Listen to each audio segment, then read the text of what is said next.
Hello, সবাইকে স্বাগতম আমার নতুন ব্লগে। আর আমি তৃষা, তোমরা দেখছো আরো একটা নতুন কম্পিউটার সেন্টারে ব্লগ। আচ্ছা লোকাচ্ছে খালি লোকানোর কি দরকার।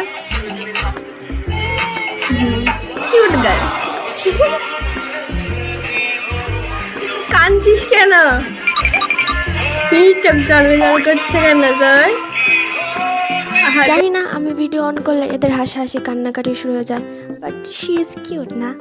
আমার খুব ভালো বান্ধবী। হাজারবার চিন্তা করার পর তারপর আমি ভাবলাম যে যাক, ভিডিওটা শুরুই করি তাহলে। ওই যে দাদা চলে গেল আমাদের দেখে।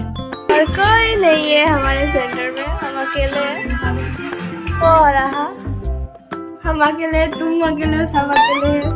चले जाएंगे कुछ दिन बाद। সত্যি আমরা চিনতাম না, জানতাম না, এখন ভালো বান্ধবী হয়ে গেছে। আর আমার পাশেটা তো কান্নাই করে যাচ্ছে, আমাদের দেখা হবে না তাই। বাট একবার চিন্তা করে দেখো তো, কত কত মেমোরিজ থাকবে যেগুলো চিন্তা করে আমাদের প্রচুর হাসি আসবে। এই যে পার্কে ঘোরা, স্কুলের সামনে যাওয়া, খুব মিস করব। আশা করি আজকের ব্লগটা তোমাদের ভালো লেগেছে। একটা লাইক, কমেন্ট, শেয়ার অবশ্যই করে যাও, অ্যান্ড সাবস্ক্রাইবটা করে দিও।